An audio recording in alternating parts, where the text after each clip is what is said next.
When will the NX be revealed? V6. What the f*** does that mean?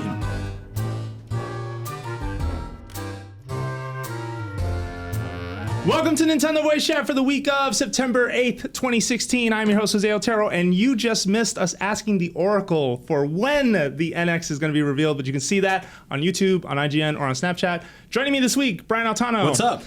Schneider. Hey, Jose. And this is IGN's Nintendo show, and we have gotten to desperate measures when it comes to talking about those two letters. But we have a lot of other things to talk about this week because it was a big week in terms of news. But before we do that, if you're a fan of the show, you should leave us a review, just like Yeah Mantel on iTunes, who called us the very best Nintendo podcast. I'm flattered by this review. It's a bit long, so I'm just going to cut through a few of it, a little bit of it. But this is the only podcast I've actually stuck through for longer than a year, and it's remaining fresh and interesting to him. The organization and professionalism shown consistently through each episode speaks volumes. Well, up until today, when we went to the Oracle for advice, their professionalism just went out the window. He didn't write that. I said that. Other than some small sort of issues with our timing, he says, I used my iTunes app for the first time in 3 years just to write this review, so the show will have a better chance of always staying on. All right, thank you so much. Thank you. We're getting so better much. with the timing. Today we're talking about the launch of the Wii. Yeah. So No, I think he means what time the show comes out. Oh, wow. Yeah. Something always happens. No, or We our do again. keeping time, how we keep time on the show. I kind of ran through it. Anyway, so this is a big week. Probably. Jeez. So something that we said on the show happened this week, but we never saw it coming. And I feel like we were asleep at the wheel a little bit. No, we didn't expect it. Like we said, wouldn't it be awesome if Mr. Miyamoto showed up at the Apple event? Nintendo showed up at an Apple event. I don't think anybody here took it seriously that it could happen. I did, but my thing was I Really? just always expected it to be Miitomo or Animal Crossing or a Fire Emblem, a thing we knew about, and surprise, Miyamoto takes the stage at Apple's September event with Bill Trinen to announce Super Mario Run, which is coming to iOS first. It is an auto runner starring your favorite plumber. Like I said, first on iOS, Android in 2017, 3 modes to play, but more importantly, this was the best kept secret in a while. Oh, yeah. They did a nice job, yeah? Yeah, I mean, and Nintendo has had its leaks. Paper Mario had a leak. NX sort of has rumors and leaks running around. Yeah. But going into this event, we were more focused on a headphone jack going missing. Yeah. And a home button changing. Yep. And PS4 Slim and the Neo on the horizon. Pro. And I don't think any of us thought Nintendo could show up and just announce a game. I totally ignored it. I didn't even think about it. I figured, all right, they've got they've got Animal Crossing coming up next, and that to me wasn't a big enough brand to be shown at an Apple event like this. I thought Apple was really going to focus on the 7, and really that was going to be it. Maybe talk about their car, like the driving initiative, all that. Nope. Miyamoto comes out on stage and shows us a Mario game, which kind of flies in the face in a lot of ways, and to some things that they've said in the past about their mobile efforts and what kind of games they want to produce for that platform, right? Yeah. Because that's pretty close to a real Mario platformer, don't you think? Yeah, and I mean, there's two ways to look at that. You can call them hypocrites for it, but you can also kind of say that there are times they make statements, and those statements are relevant to the time that they're creating. Yeah. And then there's times where those statements have come to pass. And if you look at something like their statements online years ago, they obviously went back on that. I think that they had a strong stance on sort of what a game value was in physical media, and now they're dipping into their Nintendo Selects line again. But this was legit, probably the biggest surprise in of the year in terms of games. And I think a lot of people are like, well, yeah, it's just an iPhone game. It's an endless runner. It doesn't mean anything. Well, it's not endless. Exactly. Well, one mode is. We'll talk about that when we talk about I got to play it. But the idea of having, and this is what they started off saying at the conference, that the iOS platform is the biggest gaming platform in the world. It is the biggest place where people play video games. And whether that's, you want to call that a dedicated gaming device, if you put that up against PS4 sales or what the Wii was, I'm like, sure, 3DS, all that kind of stuff. But this conference, one of the biggest companies in the world, brought out the most legendary game designer to announce and what is ostensibly for this year an exclusive new game starring the most popular and iconic video game character of all time. Well, this was huge. Yeah, no. Huge. And to piggyback what you just said, I mean, yeah, the biggest gaming platform in this context means Apple chasing everyone that isn't super driven by hardcore gaming, A, and B, what Pear calls convenience gaming, right? Like the fact that you have your iPhone on you at all times. It is a capable device to play a game, and it doesn't have to knock the doors off in terms of graphical ability, even though Apple does shoot for it to look better and better every time they do a new phone. Yeah. But this is the audience that Nintendo wants. They want to entice that consumer and bring them over to play their games on their platform. There's something interesting about this, too, is recently I started replaying New Super Mario Bros. Wii U. Yeah. Good game. Because it's a great game, and it's a fun sort of like party game. You have friends over and stuff like that. And it got me thinking, like, there was a time there where we were almost fatigued by 2D Mario games. Yeah. And then they kind of stopped. We actually haven't had we haven't had one in a very long time. Unless you count Mario Maker. Sorry.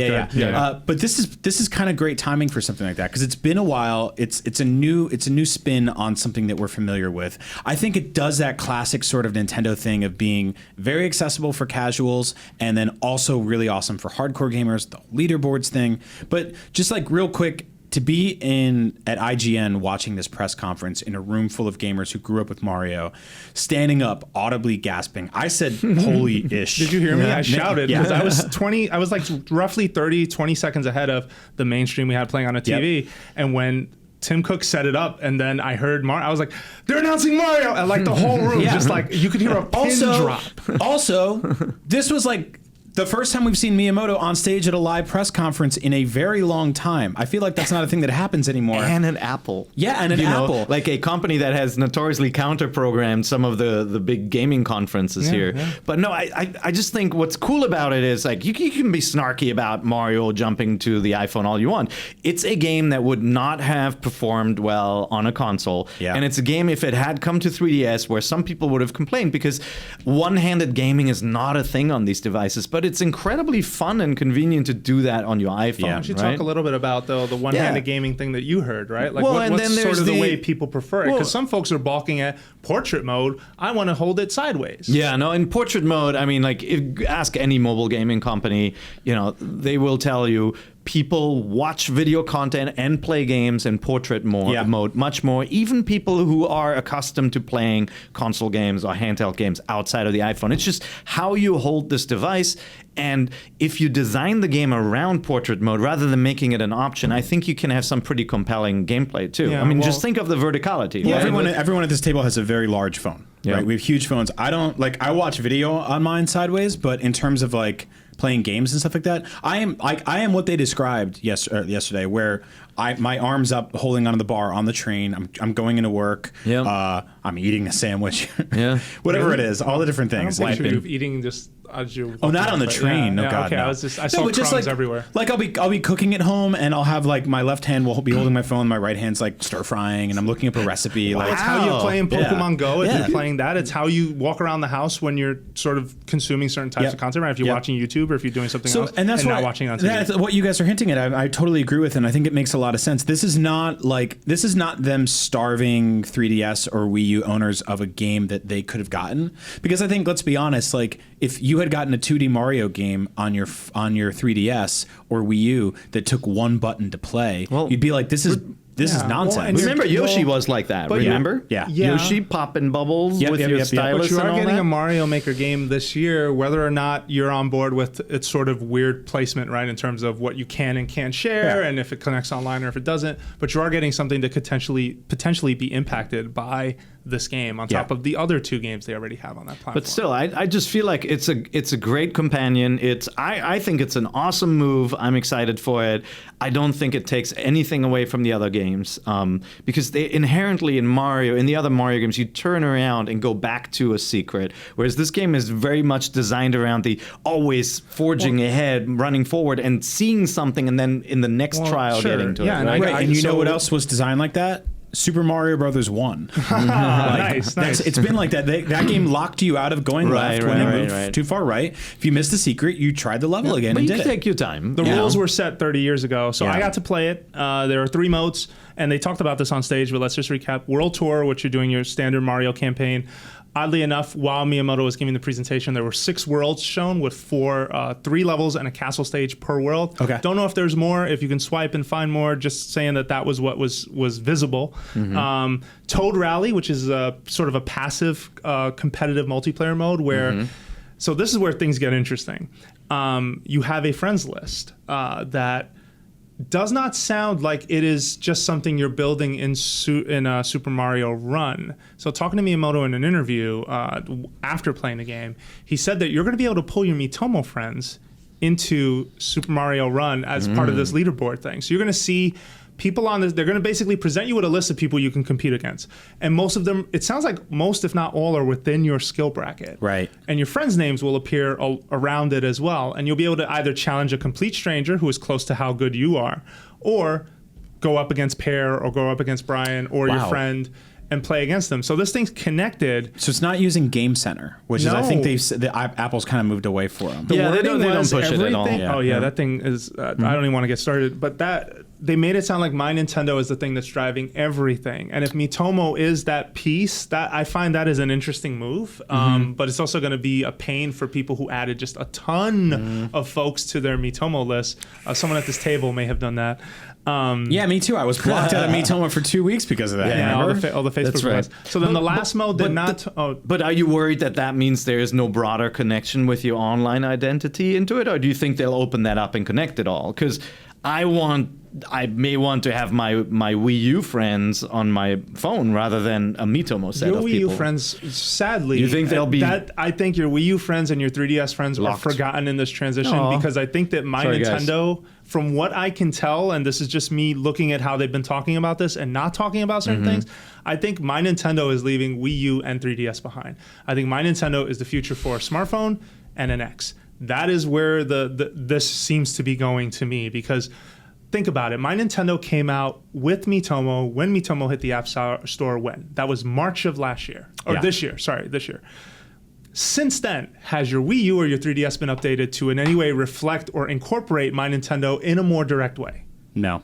To me, it just feels like at this point, if you're not going to do it, you're not doing it. The only direct integration to those two platforms is that you are unlocking games or points or discounts that feed back into purchases that you make there. Yeah, but that's tied to the eShop. That's where they did tie it. Like I have 100 gold coins in My Nintendo right now because I've made eShop purchases over the last few months, and I just haven't had anything to spend them on because there's nothing cool there. But it's also, Miitomo is such a different game. Like, we're bringing Mario now. This is Mario. Mario is coming to your iPhone. So, like, that is, I do want to get into gameplay, though, because we're getting a little, like, sort of wrapped up in the minutiae here, though. I do want to talk about the gameplay and the thing they weren't going to talk about. So let's talk about what they would talk about. So those were the 2 modes. I got to play 3 stages. One was straight up the first level they showed at Apple, where Mario, I don't even remember there being a pit, but it was more just learning how the jumping works. So if you tap, it's a short jump. If you press and hold like you would on a controller, it is a much higher jump. If you tap while he's midair, he'll do that stall jump he does in Wii and in Wii U for New Super Mario Brothers. Yeah, that sort of stall. That. Yeah, it's great. Love it too. It's so good to show off skill using that. The way the phone is set up, I would say the lower fourth, maybe a little more than that, is just a graphic of a grass or something that ties into the stage that you're playing, meaning that they're sort of just freeing up that space for you to be tapping. They don't want you just tapping everywhere, because then what happens? Like your finger starts getting in the way, the way you hold your phone sort of impacts it. They put the space just wide enough that it feels like I don't feel like I'm like reaching down to tap. You know what I mean? Like I have a nice amount of space to work with. In terms of portrait mode, I felt that worked actually really well, because it is what you said. It's that verticality, where there are coins tucked away in certain places. And a lot of times I ran by things where I'd be like, man, there was a purple coin back there and I missed it. But there comes the loop, right? I want to go back. I want to optimize. I want to get better at this so I could put up a better score. And then there was the skill element to it. So there was like a wall that I hit at one point. There's an exit pipe down where, at the bottom right of the screen.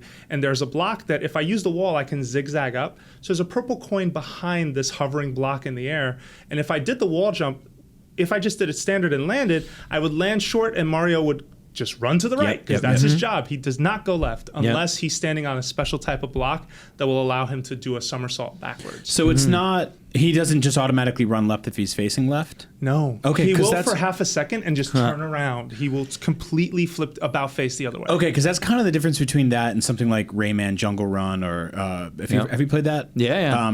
Which is basically a really good game. Same sort of deal. It's a kind of new Super Mario Brothers style auto running platforming game for iPhone in portrait mode. Yeah.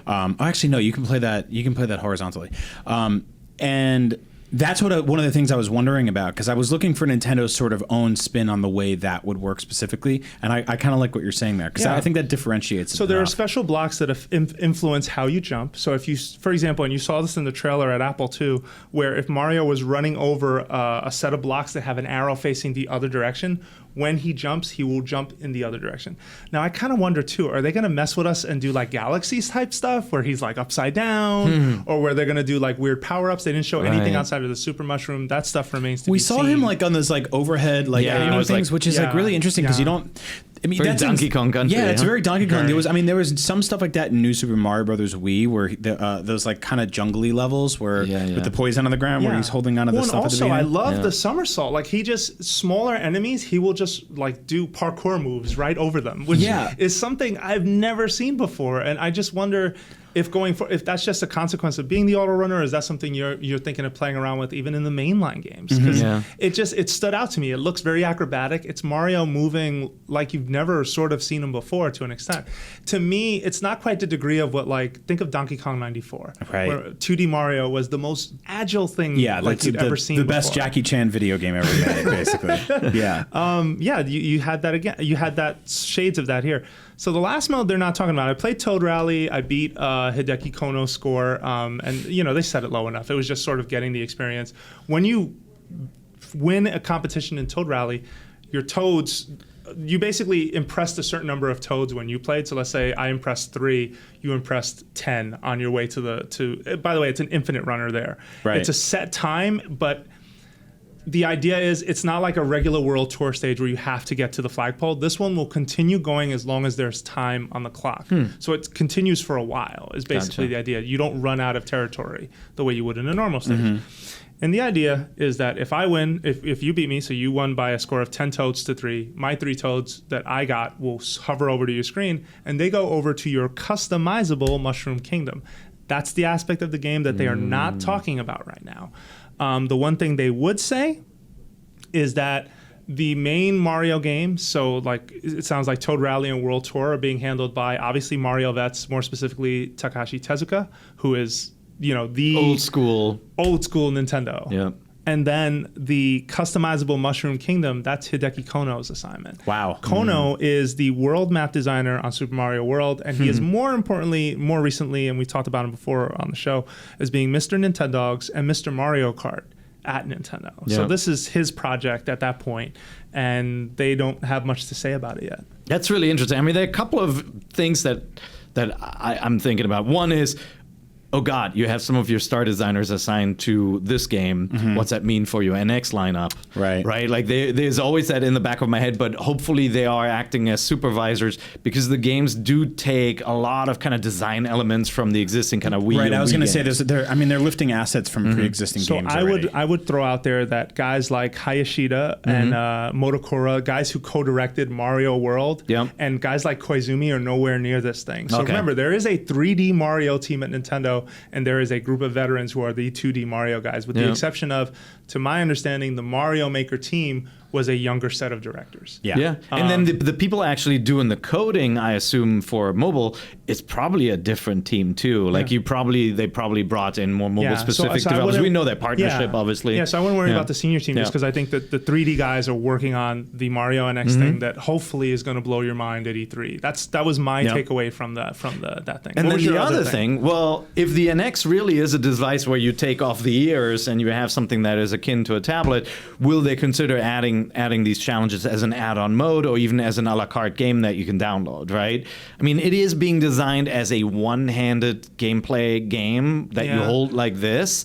I don't know that the NX is going to be a comfortable size to play like that, but I don't think there's crossover. But they could get twice the bang for the buck by offering this as a $10 game on the NX but too. People said the same thing to me. The way I'm interpreting reading this is people said the same thing about Pokemon Go, that Pokemon Go would make perfect sense for an X. It doesn't. You're not connected though. That's a different game. But that's one scenario where it doesn't make sense. Yeah. I think they're treating this the same way. You're going to see maybe Super Mario Run turns into its own series and a future game ends up somehow on an X in some sort of weird way. But I think this game, the one that's coming out in December, is a standalone thing that will live on its own on the App Store and probably do really well because the stock price shot up right after they announced it. Yeah, of course. Yeah, I have a feeling we will see this either as a mode or as a standalone eventually on NX. Yes. Because a lot of they've done this so many times. You talked about this. They have taken their Wii U games and put them on 3DS, and I think they're seeing success with reusing the code.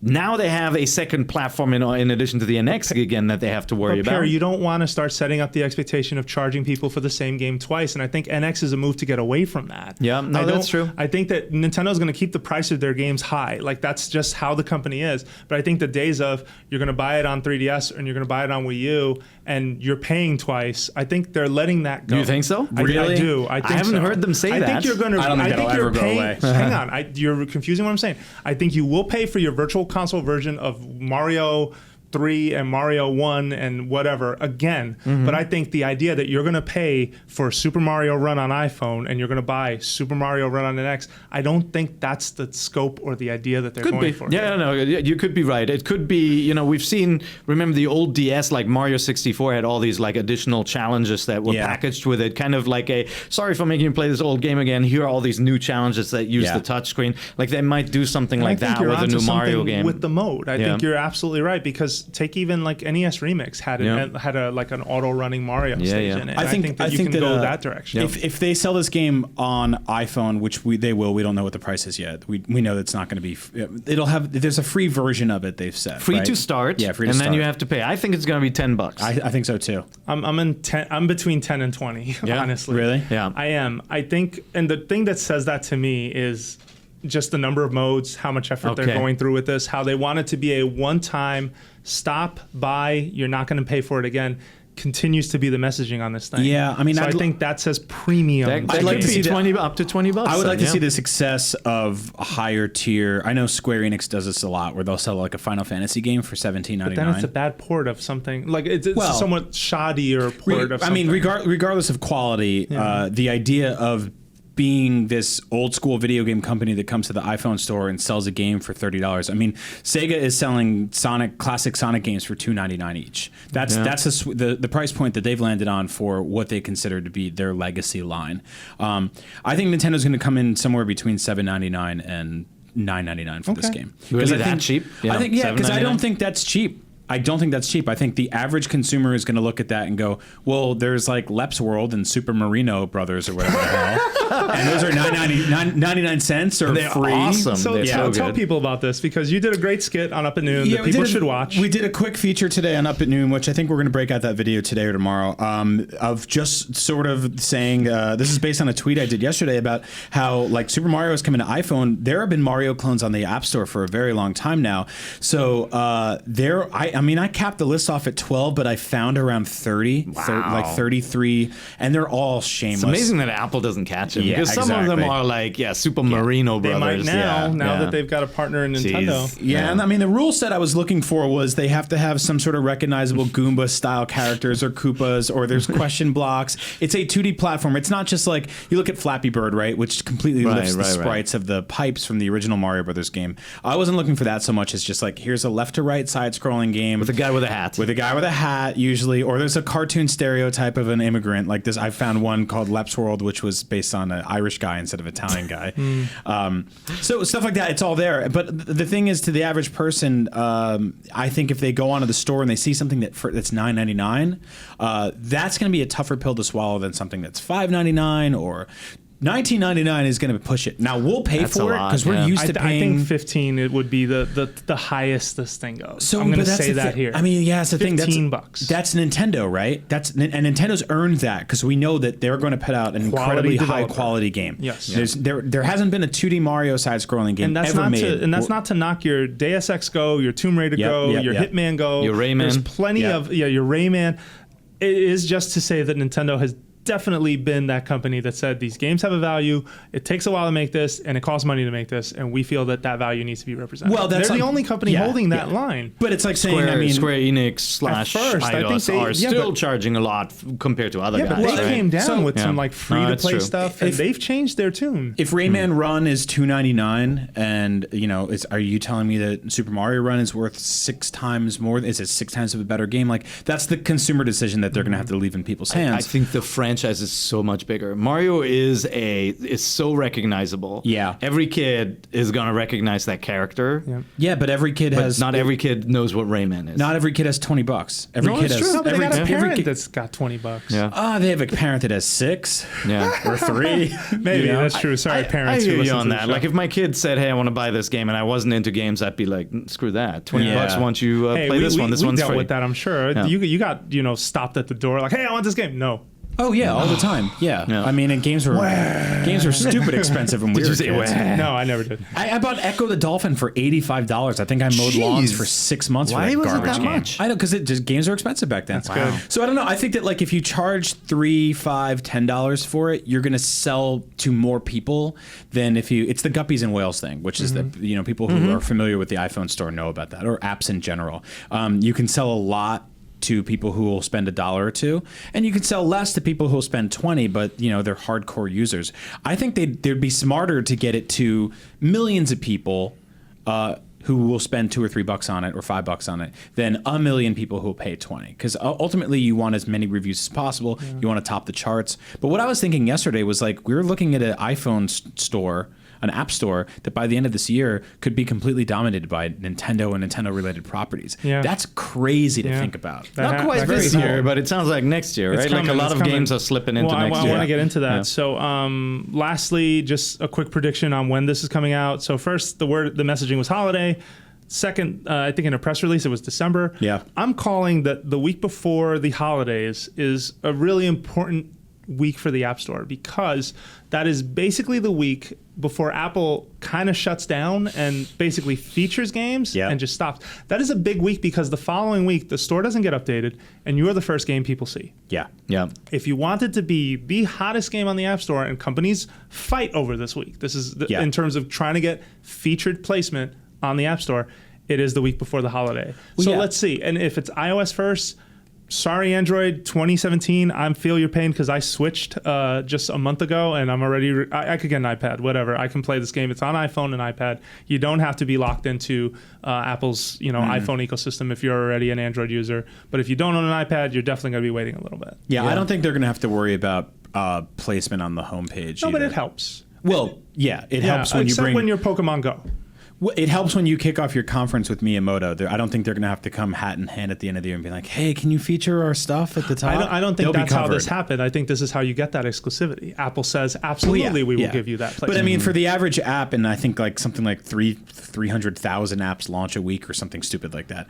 Not quite, but not quite. It's a lot. It's a lot. But how many games launch a week that people work on for 6 months or a year and it just tanks, right? Yeah. So that placement is make or to break it for a lot of games. But I think for this one specifically, it's pretty much a guarantee. See, I know games in development with pretty big teams for a while, and they still go, if they're launching in December, they go to war for that spot. I agree, but they don't have the commitment from Apple to say, hey, we're going to make it worth your while for launching with us first. I think this is going to be out. I think it's going to be out in early November rather than holding it to December. Okay.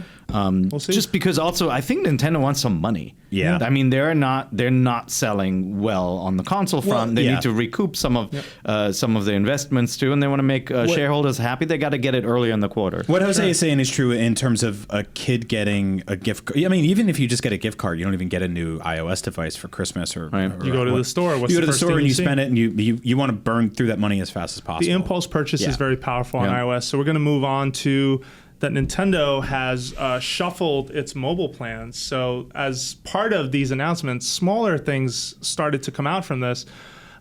First of all, it looks like Nintendo either called an audible and moved Mario up, Super Mario Run up, meaning, first of all, we learned from Miyamoto this game was in development concurrently while he was working on Star Fox Zero. Yeah. When Star Fox Zero wrapped, he says he committed over to Super Mario Run full time, and that's been his jam. He told me as creative fellow, he gets to kind of now just dive into the games he wants, and this was the one that was next for him.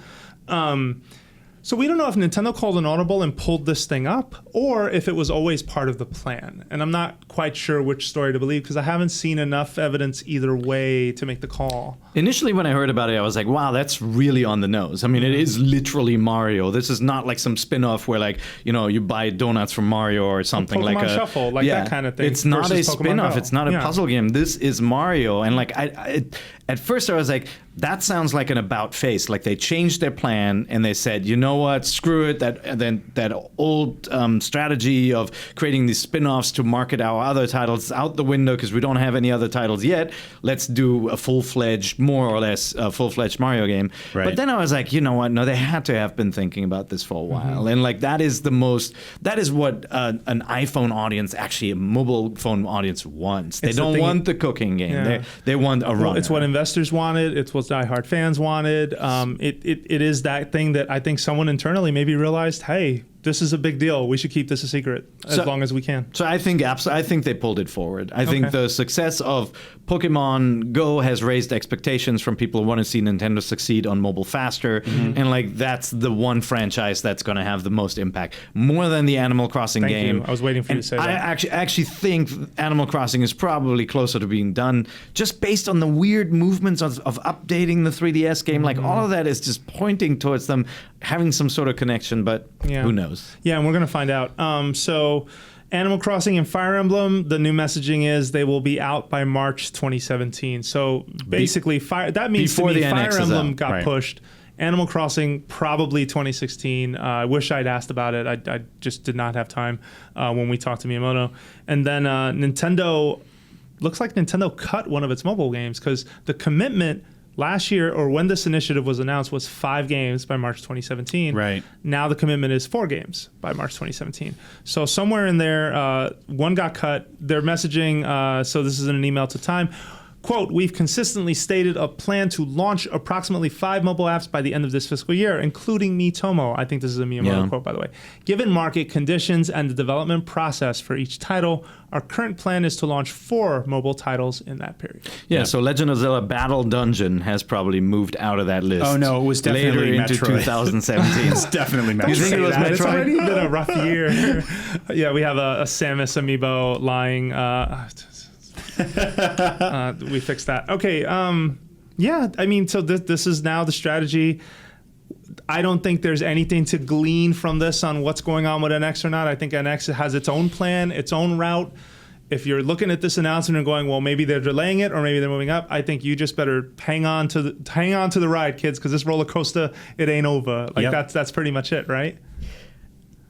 Yeah, look, I mean, you can't predict anything with NX at this point. Like, they could be planning the reveal for October and it's just around the corner. Or internally, they could be saying, man, do we need more time to make sure the software is ready? Yeah. A November launch it is. Like, we don't even know what's going on with the NX. I think it's completely separate from this mobile stuff. And as you said, like, if they have big enough teams and some new blood that's working on the mobile games, hopefully it won't slow down anything on the NX front. I think, like, you know, there have been much more desolate endings to a console's life cycles than the Wii U's. Specifically, if you're a Nintendo fan, like what, the Dreamcast? Yeah. I can't think of many though. Not many. Yeah. But the fact is, right now we're talking about iOS. We talked about the 3DS conference last week. I mean, there's stuff happening. There's cool stuff. There's more Amiibo stuff coming.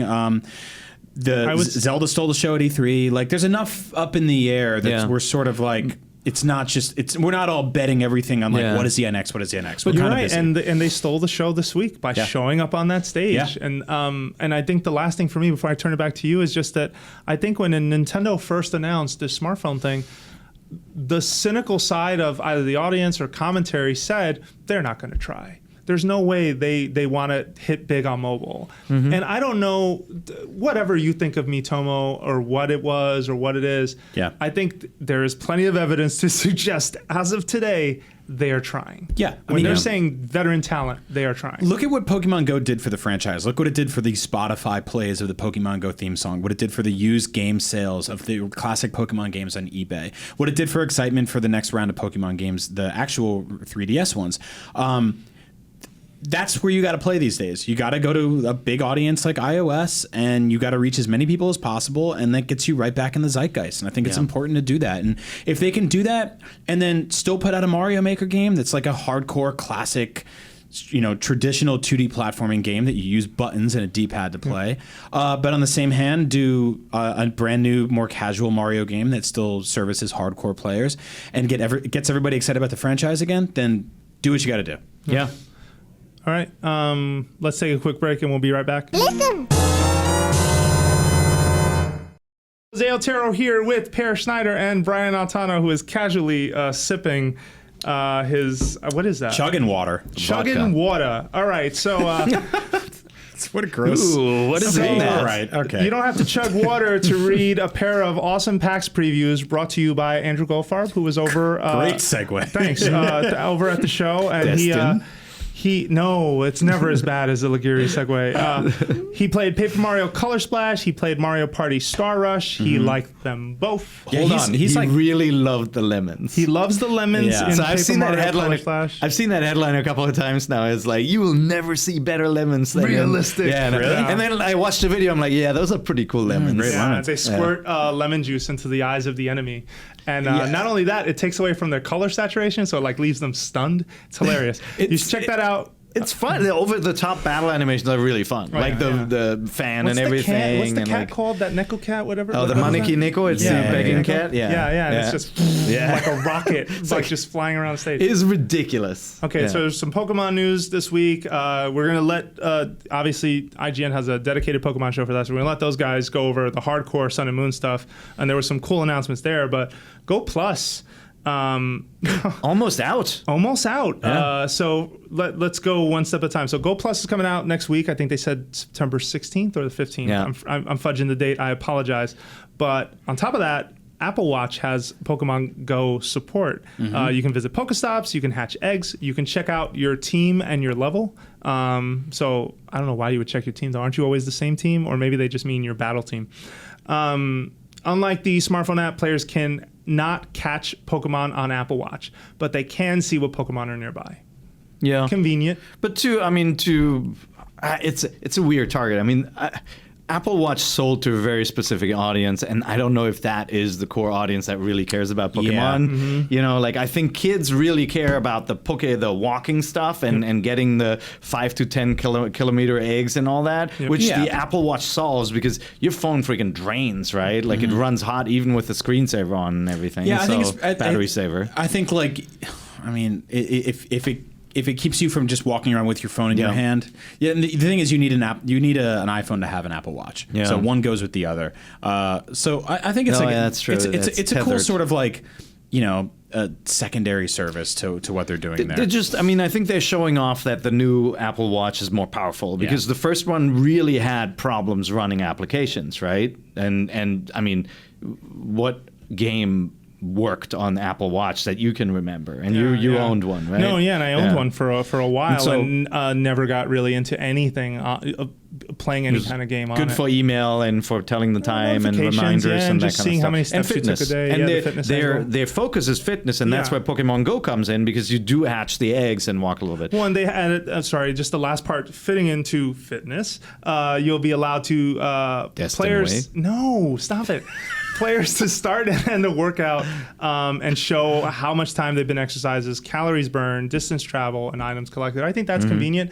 I will say you're right that this is not a play, I feel, towards the rabid Pokemon fan, but it is the convenience play of if you do own one and you're playing this game, this is cool for you. Sure. I don't think it's going to drive Apple Watch sales through the roof, especially because the Go Plus does more. Like you're able to catch things and you're able to swipe, and you're doing that for $35 versus the $269, $350 I think you need for an Apple Watch. Yeah. I saw a funny tweet. I saw Kazutoshi Ida, who is the designer on Doshin the Giant. Remember him? Oh, yeah. He tweeted out the the Pokemon Go Plus, and he's like, you only have to push a button to catch something. Like, he was incredulous that they would make it so simple and basically have a where to win solution for it. But like, I mean, I'm curious to see this thing. I'm gonna get one just to try it out, obviously. But I do hope, No, an Apple Watch. No, the Go Plus. Okay. But you can play with your car with that. Yeah, no.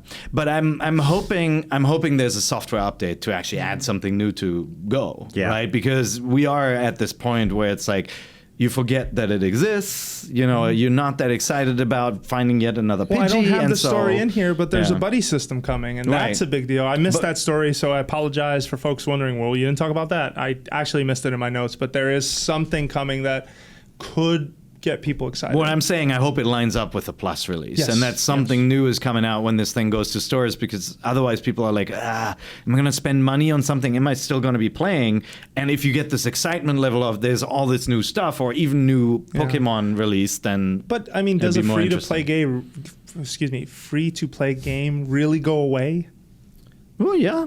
I mean, Angry Birds. People still play, but who's still talking about Angry Birds now, right? True. Yeah. Like, you have to maintain these games, and this is very much a game as a platform. It's not a puzzle game with a finite number of levels or something. I mean, Pokemon Go was one of the most popular things in the history of our species. Yeah. So I think even when that number gets cut in half, it's still a lot of people, and I think there's a reason to keep those people excited. But we were talking about Andrew Goldfarb earlier. Like, I was walking around. Isn't he done? He caught him. So I was walking around Amsterdam with him, and he caught Mr. Mime, and then he went to Seattle for PAX, and he was getting on the plane to go home, and he caught a Snorlax, and now he's completely capped off with everything he can catch in the U.S. or Europe. So he's missing Kangaskhan. Yeah, so he's missing Farfetch'd, which he's already begging me to catch him. Actually, me and Miranda, because we're going to TGS next week. He's going to give you his phone to take to TGS. I'm not logging into anything. Like, I'm not. No, you can just log into someone's account. I see. But, Yeah, that's right. You know, I don't know. That's his email account. That's a little far-fetched. A bit. Let's just wait till trading comes out. We'll figure it out. I promise. Was that the end of the story? Yeah. I mean, I think it's just like you're saying he's gonna buy it. He's the kind of guy that, like, I think that, like, he's the hardcore user. He's hit the cap in what he can actually do with it. I don't know how much he's still, like, kind of dealing around with it, but you know, very interesting. He is classic gotta catch 'em all gamer. He's not taking over gyms. No, he's not that kind of player who, like, seeks out a gym. Like, he's got a freaking Snorlax. He can beef that thing up and take over a gym, but he's not interested in that gameplay. So I wonder if at this point he would actually get the Plus, because the Plus helps you catch a lot of Pokemon, right? Yeah. Any Pokemon you've already caught before, you can instantly catch now, which means you're and the stops, you know, too, you're like, able to level up stops, more. like, you swipe this thing and you got what's there. It's like playing an open world game, right? Where, like, you go through every side quest in Zelda, and you're like, I guess I'll get you all the bugs for that crazy bug lady now. Like, I got everything else. Hey, like, Animal Crossing players do through the same thing. Of course, totally. But more to I feel bad because we're doing all this talking about Andrew and sort of playing. I feel like the convenience play for swiping Pokestops is kind of useless when you're at Andrew's level. And I say this because there's an item cap in the game, and unless you pay for expansions for more items, you don't want 100 or 200 Pokeballs. Like, you want to focus on the Great Ball or the Ultra Ball, et cetera, et cetera. Pokemon, from what I can tell, using that little device, there's no way to really, like, I don't want that. Can't you get more dust and upgrade your power Pokemon so that you can take over gyms? Somewhat. I mean, dust happens every time you catch something. So that's what you want to do. So you want that thing. If you're serious about gyms, and you probably want that being thing. Competitive. No, I guess that's fair. All right. Again, with Pokemon Go passing 500 million downloads. That was an announcement this week. Yeah. That's a lot. Like, even 500 million? Even though it dropped off, yes. Yeah. Remember how many people have phones? And remember, like, it came out later in Asia too. So, you know, that they're still at the kind of high level of play activity. And Europe came out later too. And there's still territories in Asia and I believe in Africa that don't have the game. So this is still coming out. And that's why I think you still haven't seen your legendary birds, like, pop anywhere. They're waiting until they're done before they start going for, okay, now we're going to give you your Articuno. And that's just such a gigantic, that is a bigger number than I can't think about any sort of pop culture event or media or anything that has interacted with that many people. You said the biggest thing in our species. Yeah, I really think it is. Yeah, it is. Yeah, it's getting there. It's the biggest thing since chugging water. Well, wow. Fine. That's nuts. That's like It's like when the monkey discovered the bone and like he touched the monolith. Like it's that big. Yeah, I love that movie. Big. Yeah. That is a really good movie. Tell for the younger audience, tell them what movie you're talking about. No, you're Space gonna have Odyssey. to Google that. Space Odyssey. 2001: A Space Odyssey. Yeah. Damn you, All right, Monkey so Bone Toucher, trying the to movie. teach him something. Also, Pokemon Go, outside of being played in more than 100 countries, players have collectively walked 4.6 billion, that's what it be, kilometers, which is the distance from Earth to Pluto. So Fran, our video guy, complained and said, why they tell us distance? They should have told us calories burnt. Of course he would. Yeah, yep. Fran's really into fitness, if you didn't know that about Fran, or if you haven't been with the site very long. I find that a useful stat, not knowing how many billion kilometers it would be to go around the Earth a couple of times. Oh, yeah. Yeah. All right. It's a lot. Yeah, because I mean, if your Pokestop is at McDonald's, then who cares how many calories you burnt on the way there? Oh, man. Do they still have exclusive Pokestops in Japan for McDonald's? Probably. Well, then you probably do care. Yeah. What else you got? I mean, that's kind of it in terms of news. I wanted to give you some time to talk about Dragon Quest. We did have a segment where we were going to talk about what do we think NX is, but that's got to get bumped to next week. Also, not here next week is me. I'm going to be gone for 2 weeks, and you guys are basically going to run the kingdom and do whatever you want to do. That's fine. I don't have to come back to the show. I can come back from vacation, and you guys could just keep going. I will just go over to my desk, get my job done. We'll be sitting here with our heads hanging. No, we'll do a good job while you're done. I look forward to hopefully finding out that the house still has everything that it had when I left. 60-minute Ouija board episodes. Oh my! Finally. Oh my look. Oh, another thing next week. I'm asking these guys to pick up the slack, and so the search for 30 games to put on the SNES Classic resumes next week. It's gonna be a big deal. We got 2 guests in mind from in-house who aren't typically on the show, who would be really great contributors, and then we're working on that. Last thing I want to tell you two before I guess we leave. Nintendo's giving away an NX in 2 ways apparently. One is that Uniqlo T-shirt contest from a few months ago. Do you remember that? They're giving away something that doesn't have an actual name yet. And a Splatoon tournament. You can also the prize winner. Let me just make sure I got this right. Those in Europe will have a chance to win Nintendo's upcoming console called NX, codename NX, in the upcoming Splatoon tournament. ESL's first Go for Splatoon tournament will receive an NX. The first place team will get that. Obviously, when it ships. It's not just, oh, you get it now. Okay. That's curious. Time to tell us what the NX is. Look, you can give away anything you like because in the fine print it says, or in $400 Amazon gift card. Yeah, that's right. Oh, We've done that too, I think. We gave away like a PlayStation 2 way before it was out too, and it was you ship it when it comes out. Obviously. Did you just confirm the price of the NX right there? Yeah, it's $3.99. It's $400 Amazon No, $399. So next $1 is for you. You can buy swivel water with it. Swig water. What is it? Swivel water? What is it called? Chug water. Chug water. So where did you go? Swirly Chug water. Here's the thing. I challenge you both next week, submitted for the approval of the Midnight Society. I want you to compile the data that is out in the world about NX and tell people what the heck do you think it is. I'm doing my crew chef. Slam my hand on the table. Take your shoe off then. What do you think it is? Tell them next week. I think folks will be excited for that. Based on what you've seen, what you've heard, what's out there. You guys gonna take the challenge? All right. Yeah, we can the Midnight Society approve? We have a Ouija board in the middle of the table. If you're watching us on live I think naturally a lot of rumors converge, right? Like that always happens. There's all sorts of crazy crap. And honestly, if you go back 2 years and you look up rumors, you'll find all sorts of stuff about chipsets, not just for the NX. Look for the PlayStation Neo. You look at the first Pro, it's called now. You look at the first rumors, like complete BS, right? Yeah. People are just interpreting, and it's a lot of wishful thinking, a lot of hearsay. You're going to see that with the NX, but in recent months the rumors have converged. I think they're telling a pretty accurate story of what that machine's going to be. Yeah. So next week, look forward to that. Have fun. Miss me. Please miss me. We're going to be so sad. I want to see you guys when I get back. Yeah. Here's all the segments you have to do. Think about me, miss me, worship, cherish me. I don't have to come back. I'm going to send you a postcard. I promise. That's our show this week. Thank you so much for listening to Nintendo Voice Chat.